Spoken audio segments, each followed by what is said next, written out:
Tonight, a woman killed by police in her own home. The 27-year-old African-American woman was shot and killed inside her Louisville home. CNN is taking on the police commissioner and the mayor after they spoke out against the sergeant who shot and killed a woman in the Bronx. What is the crime you think they're guilty of? Murder.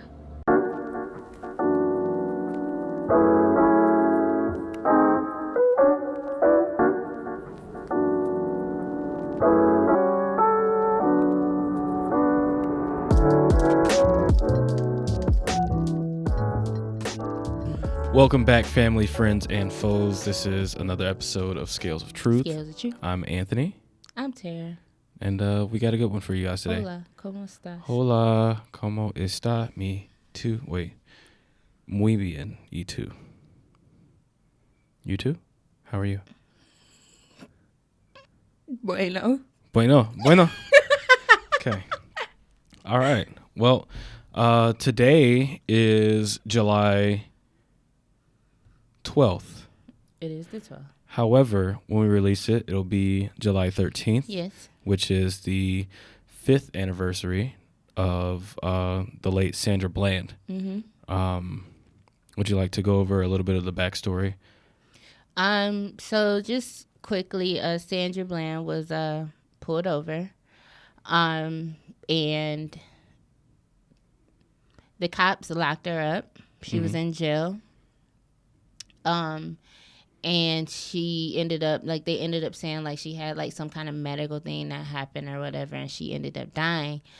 Their story is she arrived to the police station alive, though. However, when they take their intake photos, you can clearly see that they taped, her eyes open and everything. They took photos of her while she was dead.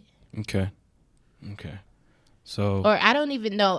It wasn't a medical thing. It was actually they tried to call it suicide. Oh, suicide, yeah. Why would you? But anyway.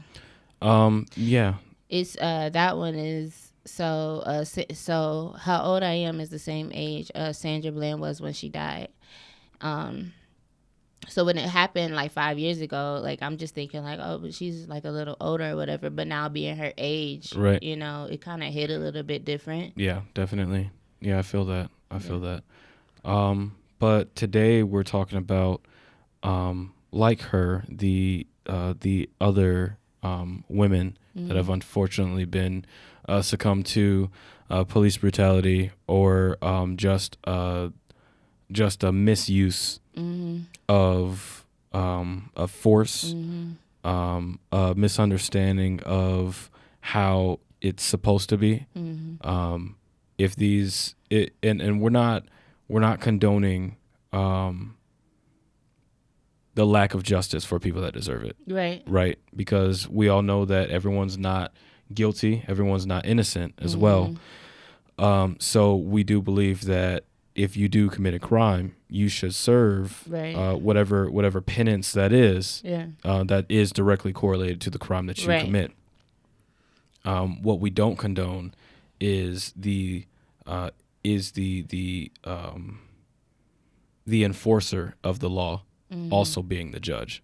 Yeah, so, exactly. Yeah. Yeah, you're tried on the streets. Exactly, right. Yeah. So when you're supposed to be tried in the courtroom. Right. So, yeah, we're going to be talking just a little bit about a couple of these women that unfortunately have had their lives taken from them too soon. Yeah. So, yeah, let's get into it. You want to start?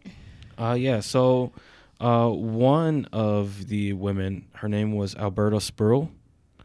She was 57 years old. She died from a heart attack, and police pretty much thought that it was a drug and gun stash, right? In her house. Yep, so they broke down her door, they tossed in a flash grenade, and then they stormed inside, and they cuffed her before realizing that it was the wrong house, right?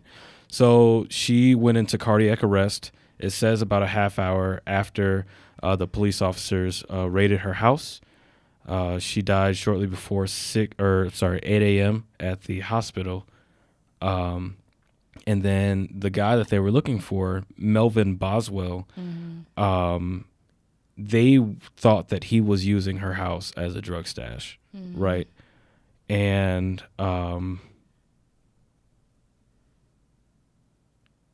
he was actually arrested that Monday. So, you know, that's good that he was actually arrested. He lived in the same apartment building, though. So Well, that sounds familiar. exactly. Yeah, he was on the 9th floor, and she was on the 6th floor, I believe. That sounds So, very familiar they with went- Botham Jean. Yep, they went to the wrong place, and unfortunately, she died from cardiac arrest. And they went to the wrong place, and then again, that comes back to Breonna Taylor. Yep. Ooh, I'm getting chills. Okay. So next we'll talk about Rekia Boyd. This happened in 2016. So the guy that killed her, his last name was Servin, and he's an off-duty police officer. So again, like it kind of always goes around in the circles. He's an off-duty police officer, which we've seen plenty of off-duty police officer all Right. of a sudden, you know, taking the lives of our young people. But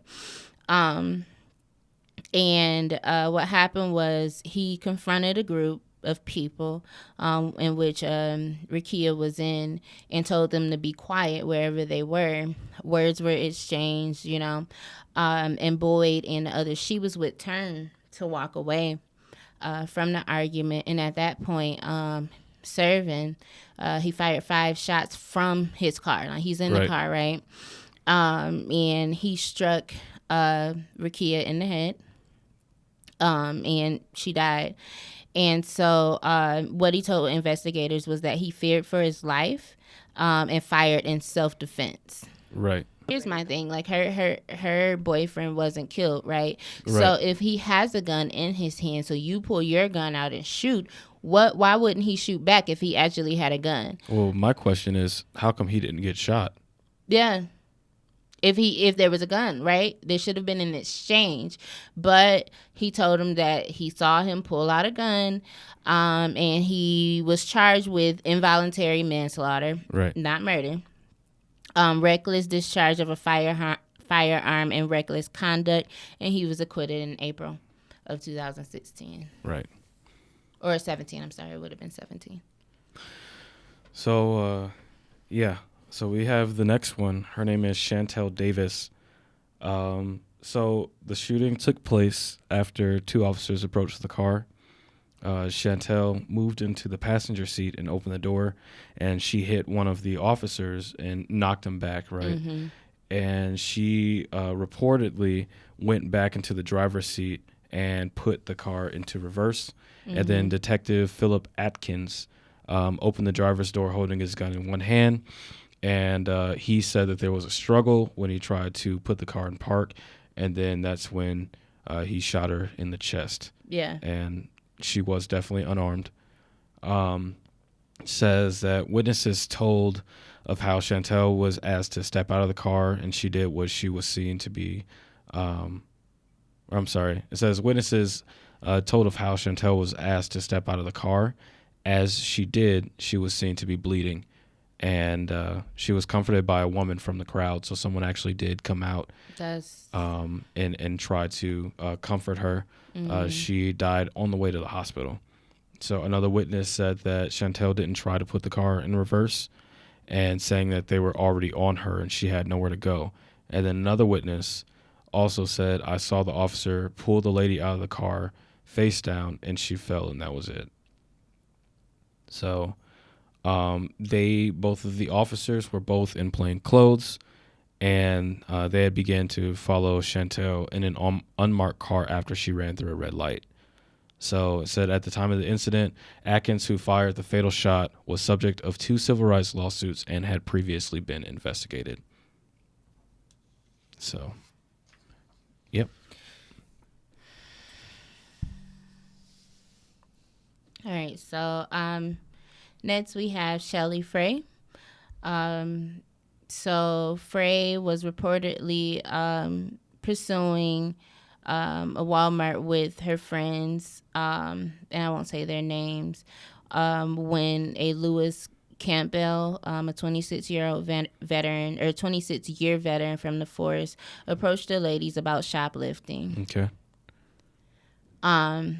The trio then ran off into the parking lot where Campbell followed them. The chase escalated to the point that Frey got into her car to speed away, and Campbell followed him.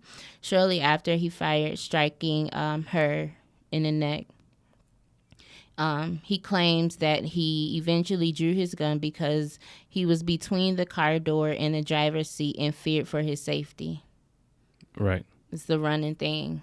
They fear for their life. They fear for their safety. And so court documents show that Shelly Ann Frey had pled guilty to shoplifting shirts and a pack of meat from Walmart in early 2012. As part of her plea agreement, she had reportedly agreed to avoid the Walmart's any Walmart location. However, she was struggling with financial hardship as she had a 2-year-old, and that 2-year-old was battling sickle cell anemia. Wow. So again, I think that it's important that we give life to the victims, right? And so that's kind of a backstory. Yeah, like she shoplifted, and again, that's going again with what you were saying earlier about us being tried in the streets for crimes and things like that. That is not up to these police officers or these, whoever these vigilantes to try these people. You know what I'm saying? If you want to conduct a citizen's arrest, do that, right? But you need to make sure you're doing it in a way where the other person can be tried in court. Yeah. And if you really feel that they're guilty, a jury of their peers probably will too, and then they'll get their punishment from there. But you don't have the right to take life. Right. So in this situation, I don't know, it's I can understand the fear of the officer, if you're pinned between a car door and another vehicle, and she's trying to move and she's trying to get out of the way. I definitely understand that. But also at a certain point, I don't know really what the duties and how far you are to pursue a suspect, especially for something like shoplifting is a nonviolent crime. So I'm not really sure what the levels of force and pursuing is. Call for it. Yeah. So I can't necessarily comment on that. Yeah. But it definitely does. I can understand both sides, right? You have a kid. She's 2 years old, right? Yeah. She's battling sickle cell anemia. Which means she's in and out of the hospital. Medical bills, are piling up, and to feel like you have to resort to shoplifting, I get that. There's a certain desperation that comes with hardship, and you can't help but to feel that pain for someone, and then on the other side, just feeling that fear of, because I mean, I don't know. I go into, so this is what I see as far as the situation is concerned. Was there really a need to really chase these people down? Because she sped away and he followed her. Right. Right? So let's go back to Trayvon Martin. Trayvon Martin started running because he noticed George Zimmerman following him, right? Right. And he took off running, even though he was already in contact with the authorities who could have investigated as they saw fit, right? Right. He shot him down. Somebody ended up dead. Right. Ahmaud Arbery. They accused him of a crime. Whether he committed the crime or not, whether they committed the crime or not, right. I think that is completely separate from the story, because we're looking at, was it really your duty to chase these people down and for somebody to be dead at the end of it? Right. I mean, I get that. Like, I definitely do get that. How much are you like? And it doesn't even say it just calls him a veteran. Right. So at this point, when the story comes out, is he a veteran, or was he still on the force? Exactly. Those are the questions that I have. Exactly. That I It don't sounds wanna, like that he at that point was a veteran. Right. So if he was outside of the force already and he had retired, there's definitely no excuse for that. If you're in plain clothes and you're off duty, once again, I don't know the rules of engagement when it comes to things like that. But at the same time, I do know that there's other ways to go about it. Exactly. So you see her get in a car, what do? You look at the license plate. Call Right. backup. You call it in. know. But Something like that. If he was on the force or if he wasn't, call 911. Right. Get a license plate. You know what I'm Exactly. saying? Things like that. Why is it always that our brothers and sisters have to end up dead at the end of this, whether they're committing a crime or not? That judgment isn't on you. Again, you want to conduct a citizen's arrest, Right. You know what I'm saying? Do it in a safe manner. But it's like in their heads, we're already guilty. yeah, I mean, in this instance, Shelley was definitely guilty. So let's get that out there. However, not guilty as far as rewarding death. Exactly. Guilty of what? You know what I'm saying? Right. Like I said before, if the punishment of any crime or any sin that you have committed doesn't matter the weight of it, if the punishment is death at the end of it, then these very people, we know that there's no perfect person on the earth. So I feel like these very people need to line up behind a gun. Yep. You know what I'm saying? And if that's your rhetoric, then you need to be the first to get shot. Yeah. You know what I'm saying? Yeah, Like I get it. it's not your job to judge people on the streets for any crime. Right.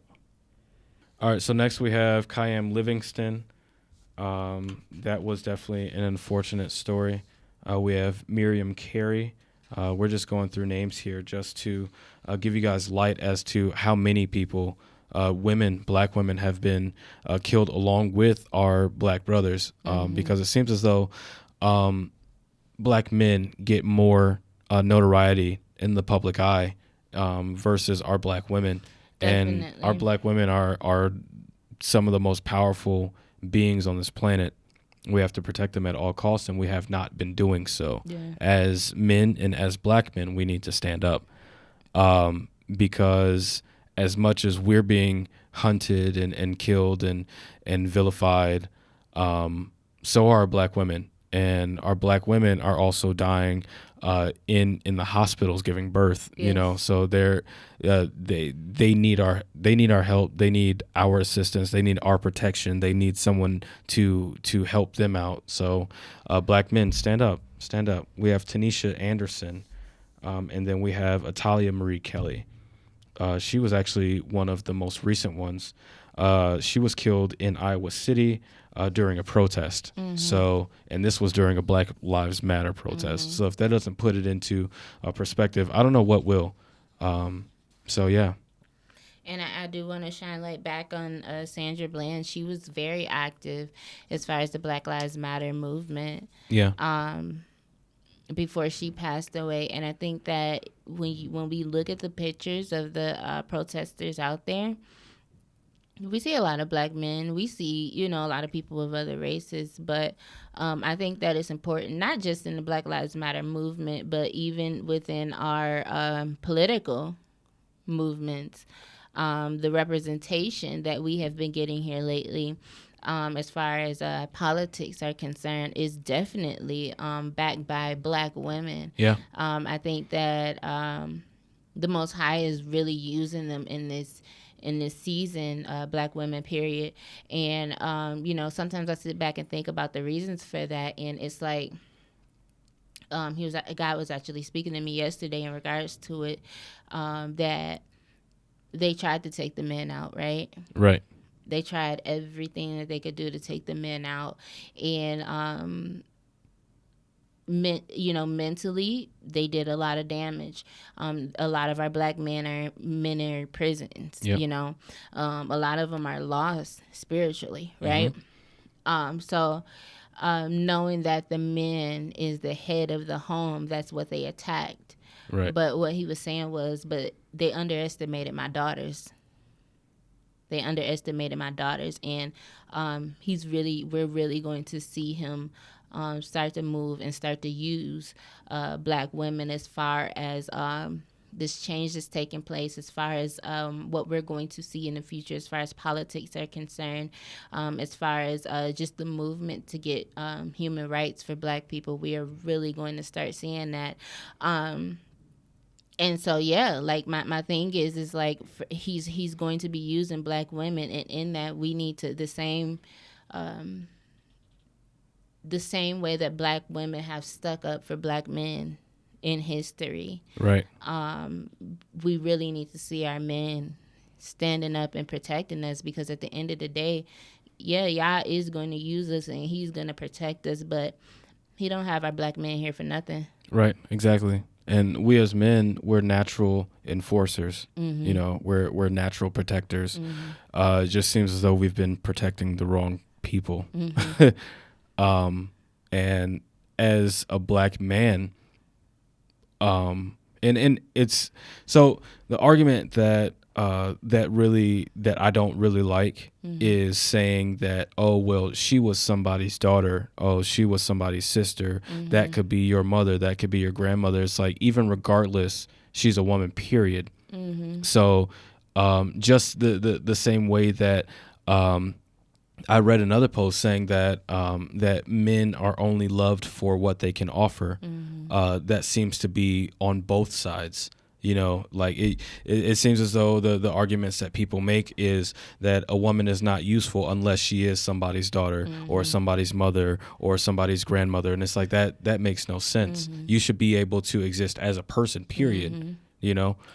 Something that I want to shine light on, and it was actually a post that I saw a few weeks ago, and I reposted it on Facebook, where somebody was saying, like, stop calling, like, Black women just, like, strong and so, like, fierce and things like that, and which we are strong and we are fierce, but what we are seeing is it takes away from our feminine.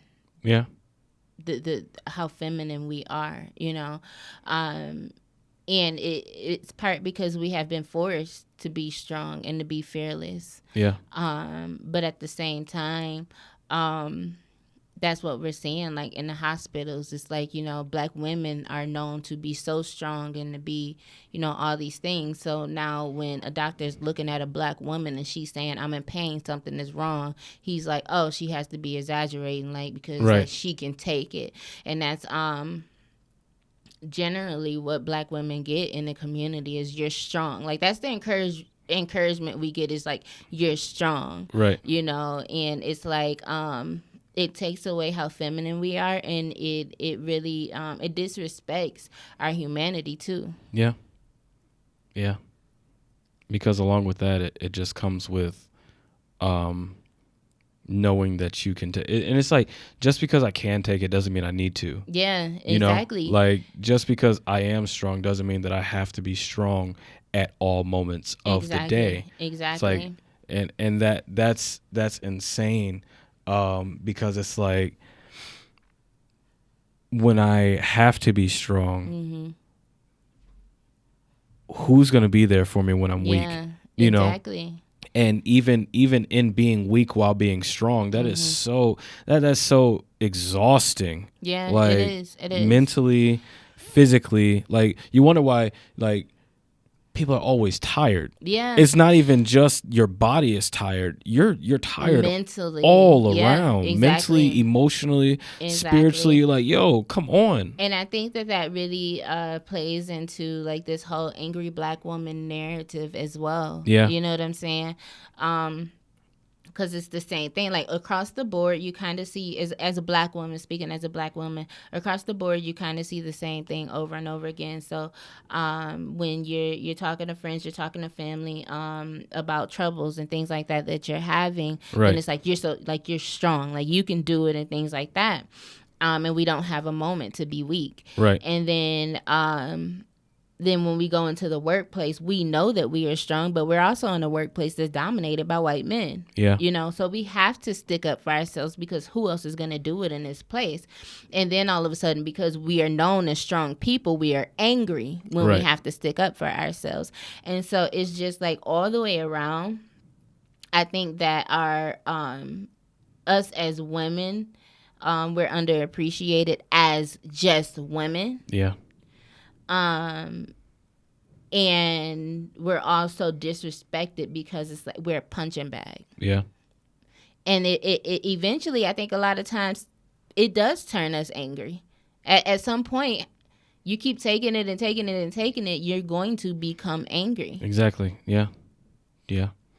But that's the narrative that gets pushed, is that y'all just have attitudes. It's like, I'm not trying to have no attitude just to have attitude. Like, that's not fun. Yeah. Like, because Yeah. if you look at it, it stems from a sense of defensiveness. It is. That's exactly it. Like, it's like, come on now. I'm not trying to be angry. Yeah. Who wants to walk around angry all day? Yeah, but Like- we're on a constant. We're always in defense of ourselves, and unfortunately, we get disrespected in our own communities. We go outside of our communities and we get disrespected again and again. We got to stand up for our kids because there's been so many ploys and different plans to remove our men from the home. So now we have to take care of ourselves, take care of our kids, and a lot of times we become the backbone and the matriarchs of the family and things like that, and we live our lives just so strong, and that puts you in a place of defensiveness, because if I get knocked over,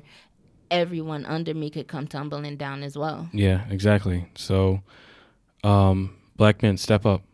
It's your time to be the shields like you were supposed to be. Yeah. Black women, we love y'all. I love you. I love you. Aww.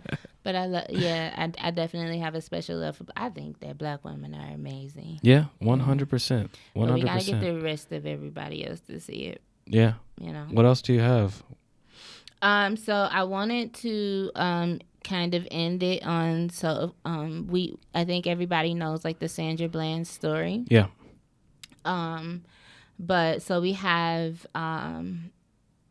and I think this woman is of African descent. Oluwatoyin Ruth Toyin Salu. She was leaving a Black Lives Matters protest, and she tweeted, this was on June 6th, she tweeted about being sexually assaulted in Florida. Right. She was actually, it wasn't safe for her to be home. And so she was staying somewhere else, and she tweeted about being sexually assaulted.